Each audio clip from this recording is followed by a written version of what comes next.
તબીબો સામે એએમસીની મોટી કાર્યવાહી। મનપાના આરોગ્ય વિભાગે 10 ક્લિનિક સીલ કર્યા છે। આરોગ્ય ડિગ્રી વિના પ્રેક્ટિસ કરતા તબીબોના ક્લિનિક સીલ કરવામાં આવ્યા છે। 12 જેટલા તબીબો યોગ્ય ડિગ્રી વિના પ્રેક્ટિસ કરતા હતા। ક્લિનિક સીલ કરીને કાયદેસરની કાર્યવાહી આ તબીબો વિરુદ્ધ કરવામાં આવી છે। ઉલ્લેખનીય છે કે આરોગ્ય વિભાગે શુક્રવારે 7 ઝોનના વિવિધ વોર્ડ વિસ્તારમાં તપાસ હાથ ધરી હતી। માન્ય ડિગ્રી વિના પ્રેક્ટિસ કરતા બોગસ તબીબો અંગે તપાસ હાથ ધરાઈ હતી।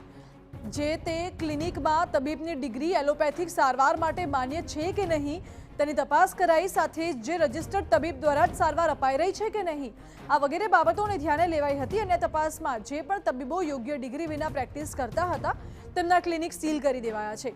કારણ કે આ તબીબો ઇન્ડોર પેશન્ટ તરીકે દાખલ કરીને દર્દીઓને આઈવી ફ્લુઇડ અને એલોપેથિક ઇન્જેક્શન આપતા હતા।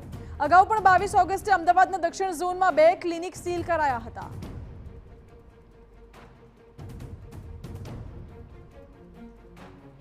બોગસ તબીબોનો જાણે કે રાફડો ફાટ્યો હોય તે પ્રકારે 12 જેટલા તબીબો સામે કાર્યવાહી કરવામાં આવી છે। અગાઉ પણ અમદાવાદના દક્ષિણ ઝોનમાં 2 ક્લિનિક સીલ કરવામાં આવ્યા હતા। અને આ પહેલા આપણે જણાવીએ કે આરોગ્ય વિભાગે આ જ રીતે સુરતમાં પણ કાર્યવાહી કરી હતી। સુરતમાં પણ બોગસ તબીબો ઝડપાયા હતા। બોગસ તબીબો કે જે ડિગ્રી વગર અથવા કોઈ પણ જાતની પ્રેક્ટિસ વગર દર્દીઓને સારવાર આપે છે, સલાહ આપે છે, પ્રિસ્ક્રિપ્શન આપે છે તેવા તબીબો વિરુદ્ધ કાર્યવાહી કરવામાં આવી રહી છે। જાણકારી આપી રહ્યા છે સંવાદદાતા જિગ્નેશ। જિગ્નેશ, અત્યારે એક તો ચોમાસો પણ છે, રોગચાળો અત્યારે વધુ ફેલાતો હોય છે અને એમાં બોગસ તબીબોનો પણ રાફડો ફાટ્યો છે।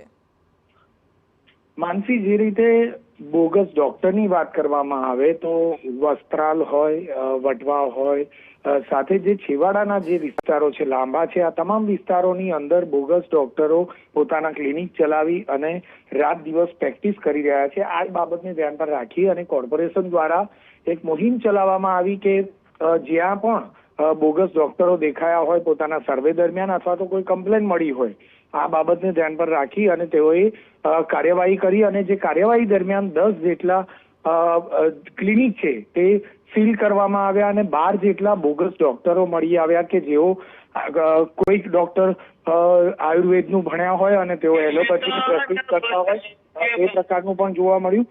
અને સાથે સાથે કેટલાક ડોક્ટરો વગર ડિગ્રીએ પણ પ્રેક્ટિસ કરતા હોય તે પ્રકારની બાબત, ચોંકાવનારી બાબતો પણ બહાર આવી છે કે પેશન્ટને દાખલ કરવા સુધીની પણ અને તેને બોટલ ચડાવવા સુધીની પણ તેઓ ટ્રીટમેન્ટ કરતા હતા, જે ખૂબ જ જોખમી છે। અને આ પ્રકારના બોગસ ડોક્ટરોને કાયદેસરની કાર્યવાહી કરી અને હાલમાં તેમના ક્લિનિક સીલ કરવામાં આવ્યા છે। જી જિગ્નેશ, આભાર આપનો। એટલે હાલ તો આ તમામ જે 12 જેટલા બોગસ તબીબો છે યોગ્ય ડિગ્રી વિના તેઓ પ્રેક્ટિસ કરતા હતા અને તેમના વિરુદ્ધ આરોગ્ય વિભાગે કાયદેસરની કાર્યવાહી હાથ ધરી છે।